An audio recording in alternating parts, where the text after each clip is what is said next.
ازيكم؟ الشخصيات دي موجودة، وانا حابة اوجه لهم رسالة تنهي الموضوع ده تماما.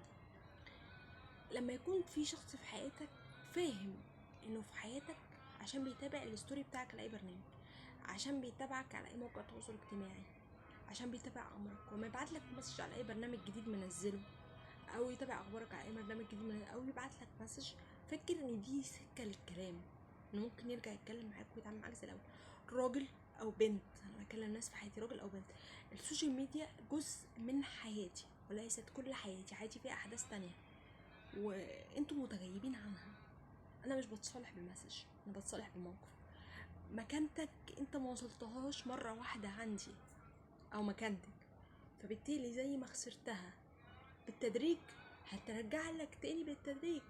انا مش المسيح الدجال، او انا مش اسوأ واحده في الدنيا، ولكن انا مش هعرف ابقى زي الحربايه اللي هو ايه، مشيت طب مع السلامه، جيت اهلا وسهلا مكانك موجود واقعد وربع واربس براحتك.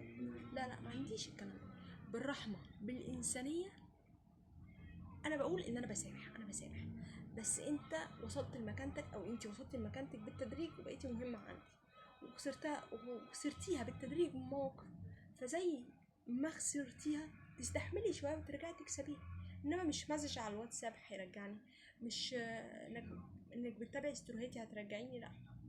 عملتي مواقف وحشه اذيتيني بيها وانا ما بينتش ان انا اتاذيت، عشان انا لازم ابقى قويه، عشان في حياتي ناس لازم ابقى قويه، لازم الحياه تستمر. ما بينتش ده، فاعملي مواقف ترجعيني بيها زي ما خسرتيني، او ترجعني بيها زي ما خسرتيني. انما رساله ما برجعش، مكالمه ما برجعش، لا دي مش هترجع مكانتك. زي ما خسرتها بمواقف وحشه رجعها بمواقف حلوه.